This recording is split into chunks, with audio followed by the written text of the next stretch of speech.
ಭಾರತದ ರಾಜಕೀಯ ವಲಯದಲ್ಲಿ ಒಂದು ದೊಡ್ಡ ಸುದ್ದಿ ಈಗ ಸಂಚಲನವನ್ನೇ ಮೂಡಿಸಿದೆ. ಹೌದು, ಪ್ರಧಾನಿ ನರೇಂದ್ರ ಮೋದಿ ಹಾಗೂ ಕಾಂಗ್ರೆಸ್ ನಾಯಕಿ ಪ್ರಿಯಾಂಕಾ ಗಾಂಧಿಯವರ ಭೇಟಿಯ ಕುರಿತಾದ ಸುದ್ದಿಗಳು ಈಗ ಮಾಧ್ಯಮಗಳಲ್ಲಿ ಹಾಗೂ ಸೋಷಿಯಲ್ ಮೀಡಿಯಾದಲ್ಲಿ ಸಾಕಷ್ಟು ವೈರಲ್ ಆಗ್ತಿವೆ. ಈ ಭೇಟಿಯ ಹಿಂದೆ ಅಡಗಿರುವ ರಹಸ್ಯವೇನು? ಈ ದಿಢೀರ್ ಭೇಟಿ ಕೇವಲ ಕಾಕತಾಳೀಯವೇ ಅಥವಾ ಇದರ ಹಿಂದೆ ಮುಂದಿನ ಚುನಾವಣೆಯ ಮಾಸ್ಟರ್ ಪ್ಲಾನ್ ಇದೆಯಾ ಅನ್ನೋ ಪ್ರಶ್ನೆ, ಚರ್ಚೆಗಳು ಜೋರಾಗಿ ನಡೀತಾ ಇವೆ. ಎಲ್ಲಕ್ಕಿಂತ ಹೆಚ್ಚಾಗಿ ಪ್ರಿಯಾಂಕಾ ಗಾಂಧಿಯವರು ಬಿಜೆಪಿಗೆ ಸೇರ್ತಾರಾ ಅನ್ನೋ ಪ್ರಶ್ನೆ ಈಗ ಇಡೀ ದೇಶದ ಜನರ ಕುತೂಹಲಕ್ಕೆ ಕಾರಣವಾಗಿದೆ. ಮಾಧ್ಯಮಗಳಲ್ಲಿ ಮತ್ತು ಸೋಷಿಯಲ್ ಮೀಡಿಯಾಗಳಲ್ಲಿ ಹರಿದಾಡ್ತಾ ಇರೋ ಈ ರಾಜಕೀಯ ಹಲ್ಚಲ್ಲೇನು? ನಿಜಕ್ಕೂ ಕಾಂಗ್ರೆಸ್ನ ಭದ್ರಕೋಟೆ ಎನಿಸಿಕೊಂಡಿರೋ ಗಾಂಧಿ ಕುಟುಂಬದ ಸದಸ್ಯೆ ಈಗ ಬಿಜೆಪಿ ಕಡೆಗೆ ಮುಖ ಮಾಡ್ತಾರಾ? ಇದರ ಬಗ್ಗೆ ಒಂದು ವಿಶೇಷ ವರದಿ ಇದೆ, ಬನ್ನಿ ನೋಡ್ತಾ ಹೋಗೋಣ. ಭಾರತೀಯ ಸಂಸದೀಯ ಇತಿಹಾಸದಲ್ಲಿ 2025ರ ಚಳಿಗಾಲದ ಅಧಿವೇಶನವು ಅತ್ಯಂತ ನಾಟಕೀಯ ಮತ್ತು ಮಹತ್ವದ ಘಟನೆಗಳಿಗೆ ಸಾಕ್ಷಿಯಾಯಿತು. ಈ ಅಧಿವೇಶನದ ಮುಕ್ತಾಯದ ಸಂದರ್ಭದಲ್ಲಿ ನಡೆದಂತಹ ಪ್ರಧಾನಿ ನರೇಂದ್ರ ಮೋದಿ ಮತ್ತು ಕಾಂಗ್ರೆಸ್ ಸಂಸದೆ ಪ್ರಿಯಾಂಕಾ ಗಾಂಧಿಯವರ ಭೇಟಿಯು ಕೇವಲ ಒಂದು ಸಾಮಾನ್ಯ ಭೇಟಿಯಾಗಿರದೆ ಭಾರತದ ರಾಜಕೀಯ ಧ್ರುವೀಕರಣದ ನಡುವೆ ಒಂದು ವಿಶಿಷ್ಟ ಸಂವಾದದ ವೇದಿಕೆಯಾಗಿ ಹೊರಹೊಮ್ಮಿತು. ಡಿಸೆಂಬರ್ 19, 2025ರಂದು ಲೋಕಸಭೆಯ ಸ್ಪೀಕರ್ ಓಂ ಬಿರ್ಲಾ ಅವರು ಆಯೋಜಿಸಿದ ಸಾಂಪ್ರದಾಯಿಕ ಚಹಾಕೂಟ ಟೀ ಪಾರ್ಟಿ ಕೇವಲ ಸಂಪ್ರದಾಯದ ಪಾಲನೆಯಾಗಿರಲಿಲ್ಲ. ಕಳೆದ ಕೆಲವು ಅಧಿವೇಶನಗಳಿಂದ ವಿರೋಧ ಪಕ್ಷಗಳು ಈ ಕೂಟವನ್ನು ಬಹಿಷ್ಕರಿಸ್ತಾ ಇದ್ದ ಹಿನ್ನೆಲೆಯಲ್ಲಿ ಈ ಬಾರಿ ಕಾಂಗ್ರೆಸ್ ಮತ್ತು ಇತರ ವಿರೋಧ ಪಕ್ಷಗಳ ಭಾಗವಹಿಸುವಿಕೆಯು ಒಂದು ಪ್ರಮುಖ ಕಾರ್ಯತಂತ್ರದ ಬದಲಾವಣೆಯನ್ನ ಸೂಚಿಸಿತು. ಚಳಿಗಾಲದ ಅಧಿವೇಶನವು ಒಟ್ಟು 15 ದಿನಗಳ ಕಾಲ ನಡೆಯಿತು. ಆದರೆ ಇದರ ಕಾರ್ಯದಕ್ಷತೆ ಗಮನಾರ್ಹವಾಗಿತ್ತು. ಲೋಕಸಭೆಯು 111% ಮತ್ತು ರಾಜ್ಯಸಭೆಯು 121% ಉತ್ಪಾದನೆಯನ್ನು ದಾಖಲಿಸಿತು. ಸಂಸತ್ತಿನ ಈ ಹೆಚ್ಚಿನ ಉತ್ಪಾದಕತೆಯ ಹೊರತಾಗಿಯೂ ವಿಬಿಜಿ ರಾಮ್ಜಿ ಮಸೂದೆಯಂತಹ ವಿಷಯಗಳ ಮೇಲೆ ನಡೆದ ತೀವ್ರತರವಾದ ವಾಗ್ವಾದಗಳು ಅಧಿವೇಶನವನ್ನು ತೀವ್ರ ಕಟುತ್ವದ ಕಾಲವನ್ನಾಗಿ ಮಾಡಿದ್ವು. ಇಂತಹ ಪರಿಸ್ಥಿತಿಯಲ್ಲಿ ನಡೆದ ಮೋದಿ ಪ್ರಿಯಾಂಕಾ ಗಾಂಧಿ ಭೇಟಿಯು ರಾಜಕೀಯ ವಲಯದಲ್ಲಿ ತೀವ್ರ ಕುತೂಹಲವನ್ನ ಕೆರಳಿಸಿತು. ಸದ್ಯಕ್ಕಿರೋ ಮಾಹಿತಿಯ ಪ್ರಕಾರ ಈ ಭೇಟಿಯು ಅತ್ಯಂತ ಸೌಹಾರ್ದಯುತವಾಗಿತ್ತು. ಆದರೆ ಈ ಸೌಹಾರ್ದತೆಯ ಹಿಂದೆ ಉಭಯ ನಾಯಕರು ತಮ್ಮ ರಾಜಕೀಯ ವ್ಯಕ್ತಿತ್ವಗಳನ್ನು ಮತ್ತು ಪಕ್ಷದ ಕಾರ್ಯತಂತ್ರಗಳನ್ನು ಹೇಗೆ ಪ್ರಸ್ತುತಪಡಿಸಿದರು ಎಂಬುದು ಮುಖ್ಯವಾಗಿತ್ತು.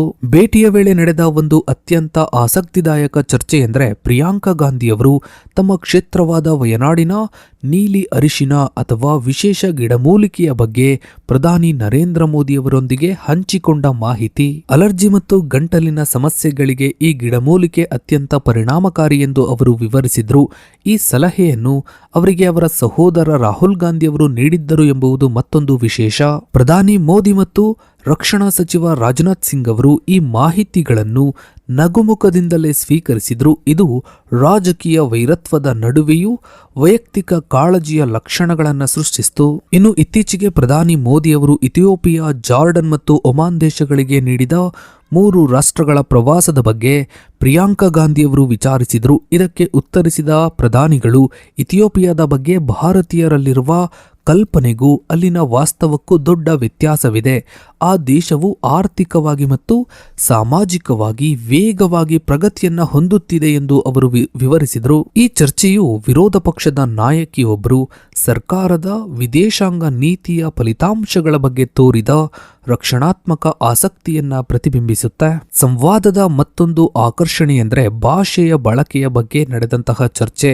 ಪ್ರಿಯಾಂಕಾ ಗಾಂಧಿಯವರು ತಮಗೆ ತಮಿಳು ಕಲಿಯುವುದು ಕಷ್ಟಕರವಾದರೂ ಒಂದು ವಾಕ್ಯ ತಿಳಿದಿದೆ ಎಂದು ಅವರು ಹೇಳಿದ್ರು. ಪ್ರಧಾನಿಯವರ ಒತ್ತಾಯದ ಮೇರೆಗೆ ಅವರು ತಮಿಳಿನಲ್ಲಿ ಒಂದು ವಾಕ್ಯವನ್ನ ಹೇಳಿದ್ರು. ಅದೇನು ಅಂದ್ರೆ, ನೀವೆಲ್ಲರೂ ಕಾಂಗ್ರೆಸ್ಗೆ ಮತ ಹಾಕಿ ಎಂದು ಅವರು ಹೇಳಿದ್ರು. ಇದನ್ನು ಕೇಳಿದ ಪ್ರಧಾನಿ ಮೋದಿ ಅವರು ಮನಸಾರೆ ನಕ್ರು. ಇದಲ್ಲದೆ ತಮ್ಮ ಕ್ಷೇತ್ರದ ಜನರೊಂದಿಗೆ ಅಂದ್ರೆ ವಯನಾಡಿನ ಜನರೊಂದಿಗೆ ಉತ್ತಮವಾಗಿ ಸಂವಹನವನ್ನ ನಡೆಸಲು ತಾವು ಮಲಯಾಳಂ ಕಲಿಯುತ್ತಿರುವುದಾಗಿಯೂ ಅವರು ಹೇಳಿಕೊಂಡ್ರು. ಈ ಚಹಾಕೂಟದ ಸೌಹಾರ್ದತೆಯ ಹೊರತಾಗಿ ಸದನದ ಒಳಗಡೆ ನಡೆದ ಅತ್ಯಂತ ದೊಡ್ಡ ಸಂಘರ್ಷಣೆ ಎಂದರೆ ಎಂಜಿ ನರೇಗಾ ಯೋಜನೆಯನ್ನ ರದ್ದುಗೊಳಿಸಿ ವಿಬಿಜಿ ರಾಮ್ಜಿ ಮಸೂದೆಯನ್ನು ಜಾರಿಗೆ ತಂದದ್ದು. ಬಿಜೆಪಿ ಪಕ್ಷವು ಈ ಮಸೂದೆಯನ್ನು ಗ್ರಾಮೀಣ ಅಭಿವೃದ್ಧಿಯ ಹೊಸ ಹಂತ ಎಂದು ಕರೆದರೆ ವಿರೋಧ ಪಕ್ಷಗಳು ಇದನ್ನು ಬಡವರ ವಿರೋಧಿ ಎಂದು ಟೀಕಿಸಿದ್ವು. ಇನ್ನು ಪ್ರಿಯಾಂಕಾ ಗಾಂಧಿಯವರು ಈ ಮಸೂದೆಯ ವಿರುದ್ಧ ಲೋಕಸಭೆಯಲ್ಲಿ ಆಕ್ರಮಣಕಾರಿ ಧ್ವನಿಯನ್ನ ಎತ್ತಿದ್ರು.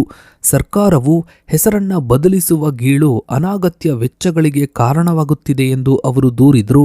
ಯೋಜನೆಯ ಹೆಸರಿನಿಂದ ಮಹಾತ್ಮ ಗಾಂಧೀಜಿಯವರ ಹೆಸರನ್ನ ತೆಗೆದುಹಾಕುವುದು ದೇಶದ ಇತಿಹಾಸಕ್ಕೆ ಮಾಡುವ ಅವಮಾನ ಎಂದು ಅವರು ಪ್ರತಿಪಾದಿಸಿದರು. ವಿಶೇಷವಾಗಿ ರಾಜ್ಯಗಳ ಮೇಲೆ ಹೆಚ್ಚಿನ ಆರ್ಥಿಕ ಹೊರೆಯನ್ನ ಹೊರಿಸುವುದು ಒಕ್ಕೂಟ ವ್ಯವಸ್ಥೆಗೆ ಮಾರಕ ಎಂದು ಅವರು ಎಚ್ಚರಿಸಿದರು. ಇನ್ನು ಈ 2025ರ ಚಳಿಗಾಲದ ಅಧಿವೇಶನವು ಗಾಂಧಿ ಕುಟುಂಬದ ಇಬ್ಬರು ನಾಯಕರ ವಿಭಿನ್ನ ರಾಜಕೀಯ ಶೈಲಿಯನ್ನ ಸ್ಪಷ್ಟಪಡಿಸಿತು. ರಾಹುಲ್ ಗಾಂಧಿಯವರು ಸದನದ ಹೊರಗೆ ಮತ್ತು ಒಳಗಡೆ ಆಕ್ರಮಣಕಾರಿ ಹಾಗೂ ಸೈದ್ಧಾಂತಿಕ ಹೋರಾಟಕ್ಕೆ ಆದ್ಯತೆಯನ್ನ ನೀಡಿದರೆ, ಪ್ರಿಯಾಂಕಾ ಗಾಂಧಿಯವರು ಹೆಚ್ಚು ಸಂಯಮದ ಹಾಗೂ ಸೌಹಾರ್ದಯುತವಾದ ಆದರೆ ಅಷ್ಟೇ ತೀಕ್ಷ್ಣವಾದ ಸಂಸದೀಯ ಶೈಲಿಯನ್ನ ಪ್ರದರ್ಶಿಸಿದರು. ಅದರಲ್ಲೂ ಪ್ರಿಯಾಂಕಾ ಗಾಂಧಿಯವರ ಭಾಷಣಗಳು ಮತ್ತು ಹಾವಭಾವಗಳು ಆಡಳಿತ ಪಕ್ಷದ ನಾಯಕರನ್ನು ಗೌರವದಿಂದ ಕಾಣುವಂತೆ ಮಾಡುತ್ತದೆ ಎಂಬುದು ರಾಜಕೀಯ ವಿಶ್ಲೇಷಕರ ಅಭಿಪ್ರಾಯ. ಎಕ್ಸಾಂಪಲ್ಗೆ ಕೇಂದ್ರ ಸಚಿವ ನಿತೀಶ್ ಗಡ್ಕರಿ ಅವರೊಂದಿಗೆ ನಡೆಸಿದ ಭೇಟಿಯಲ್ಲಿ ಇವರು ಅತ್ಯಂತ ವಿನಮ್ರತೆಯಿಂದ ತಮ್ಮ ಕ್ಷೇತ್ರದ ರಸ್ತೆ ಯೋಜನೆಗಳ ಬಗ್ಗೆ ಚರ್ಚಿಸಿದರು. ಈ ಶೈಲಿಯು ಸರ್ಕಾರದ ಕಡೆಯಿಂದಲೂ ಪಾಸಿಟಿವ್ ಸ್ಪಂದನೆಯನ್ನ ಪಡೆಯಲು ಸಹಕಾರಿಯಾಯಿತು. ಮತ್ತೊಂದು ಕಡೆ ಇದಕ್ಕೆ ವ್ಯತಿರಿಕ್ತವಾಗಿ ರಾಹುಲ್ ಗಾಂಧಿಯವರ ಓಟ್ ಚೋರಿ ಅಭಿಯಾನವು ಬಿಜೆಪಿಯಿಂದ ತೀವ್ರ ವಾಗ್ದಾಳಿಗೆ ಗುರಿಯಾಯಿತು. ಇನ್ನು ಮೋದಿ ಪ್ರಿಯಾಂಕಾ ಭೇಟಿಯ ಬಗ್ಗೆ ಸೋಷಿಯಲ್ ಮೀಡಿಯಾಗಳಲ್ಲಿ ಸಾಕಷ್ಟು ಹಲವು ರಹಸ್ಯ ಒಪ್ಪಂದಗಳ ಬಗ್ಗೆ ಚರ್ಚೆಗಳು ನಡೀತಾ ಇವೆ. ಆದರೆ ಈ ಸಂಶೋಧನಾ ದಾಖಲೆಗಳ ಪ್ರಕಾರ ಅಂತಹ ಯಾವುದೇ ಗುಪ್ತ ರಾಜಕೀಯ ಒಪ್ಪಂದಗಳು ನಡೆದ ಬಗ್ಗೆ ಪುರಾವೆಗಳಿಲ್ಲ, ದಾಖಲೆಗಳಿಲ್ಲ. ಬದಲಾಗಿ ಈ ಭೇಟಿಯು ಕಾಂಗ್ರೆಸ್ನ ಅಧ್ಯಕ್ಷ ಮಲ್ಲಿಕಾರ್ಜುನ್ ಖರ್ಗೆ ಅವರ ಒಂದು ಸುದೀರ್ಘ ಚಿಂತನೆಯ ಫಲವಾಗಿತ್ತು. ಕಾಂಗ್ರೆಸ್ ಈ ಬಾರಿ ಚಹಾಕೂಟದಲ್ಲಿ ಭಾಗವಹಿಸಲು ನಿರ್ಧರಿಸಿದ್ದು, ಸರ್ಕಾರವು ಈ ಅಧಿವೇಶನದಲ್ಲಿ ವಿರೋಧ ಪಕ್ಷದ ಬೇಡಿಕೆಗಳಿಗೆ ಸ್ವಲ್ಪ ಮಟ್ಟಿಗೆ ಮಣಿದಿದೆ, ಮನ್ನಣೆಯನ್ನ ನೀಡಿದೆ ಎಂಬ ಭಾವನೆಯಿಂದಾಗಿ ಈ ಭೇಟಿಯ ಮೂಲಕ ಸಂಸದೀಯ ವ್ಯವಸ್ಥೆಯಲ್ಲಿ ಸಂವಾದದ ಹಾದಿಯನ್ನು ತೆರೆದಿಡುವುದು ವಿರೋಧ ಪಕ್ಷದ ಉದ್ದೇಶವಾಗಿತ್ತು. ಇನ್ನು ಡಿಸೆಂಬರ್ 2025ರಲ್ಲಿ ನಡೆದ ಮತ್ತೊಂದು ಪ್ರಮುಖ ರಹಸ್ಯ ಭೇಟಿ ಎಂದರೆ ಪ್ರಿಯಾಂಕಾ ಗಾಂಧಿ ಮತ್ತು ಚುನಾವಣಾ ಚಾಣಕ್ಯ ಪ್ರಶಾಂತ್ ಕಿಶೋರ್ ಅವರ ಭೇಟಿ. ಬಿಹಾರ ಚುನಾವಣೆಯಲ್ಲಿ ಬಿಜೆಪಿ ವಿರುದ್ಧ ಕಾಂಗ್ರೆಸ್ ಮತ್ತು ಪ್ರಶಾಂತ್ ಕಿಶೋರ್ ಅವರು ಸೋಲನ್ನ ಅನುಭವಿಸಿದ ನಂತರ ಈ ಭೇಟಿ ನಡೆದಿದೆ. ಇದು ಮುಂಬರುವ ಚುನಾವಣೆಗಳಿಗೆ ಕಾಂಗ್ರೆಸ್ ಹೊಸ ತಂತ್ರಗಾರಿಕೆಯನ್ನ ರೂಪಿಸ್ತಾ ಇರುವುದರ ಸಂಕೇತವಾಗಿ ಕಂಡುಬಂದಿದೆ. 2025ರ ಚಳಿಗಾಲದ ಅಧಿವೇಶನವು ಭಾರತೀಯ ರಾಜಕಾರಣದ ಎರಡು ವಿಭಿನ್ನ ಮುಖಗಳನ್ನು ಅನಾವರಣಗೊಳಿಸಿತು. ಒಂದು ಕಡೆ ಸೈದ್ಧಾಂತಿಕ ಸಂಘರ್ಷ ಮತ್ತು ನೀತಿ ನಿರೂಪಣೆಯಲ್ಲಿನ ಭಿನ್ನಾಭಿಪ್ರಾಯಗಳು, ಮತ್ತೊಂದು ಕಡೆ ವೈಯಕ್ತಿಕ ಮಟ್ಟದಲ್ಲಿ ನಾಯಕರ ನಡುವೆ ಇರುವ ಸೌಜನ್ಯ. ನರೇಂದ್ರ ಮೋದಿ ಮತ್ತು ಪ್ರಿಯಾಂಕಾ ಗಾಂಧಿಯವರ ಭೇಟಿಯು ಕೇವಲ ಚಹದ ಮೇಲಿನ ಹರಟೆಯಾಗಿರಲಿಲ್ಲ. ಇದು ಸಂಸದೀಯ ಪ್ರಜಾಪ್ರಭುತ್ವದ ಜೀವಂತಿಕೆಯನ್ನ ತೋರಿಸುವ ಒಂದು ಕ್ಷಣವಾಗಿತ್ತು. ಸದ್ಯಕ್ಕಂತೂ ಸಾಲು ಸಾಲು ಚುನಾವಣೆಗಳಲ್ಲಿ ಸೋಲನ್ನ ಅನುಭವಿಸ್ತಾ ಇರುವ ಕಾಂಗ್ರೆಸ್ ಈಗ ನಾಯಕತ್ವದ ಬದಲಾವಣೆಯ ಬಗ್ಗೆ ಯೋಚಿಸ್ತಾ ಇದೆ. ಇನ್ನು ಮುಂದಿನ ದಿನಗಳಲ್ಲಿ ಏನೆಲ್ಲ ಬದಲಾವಣೆಗಳಾಗುತ್ತೆ ಅನ್ನೋದನ್ನ ಕಾದು ನೋಡಬೇಕಿದೆ.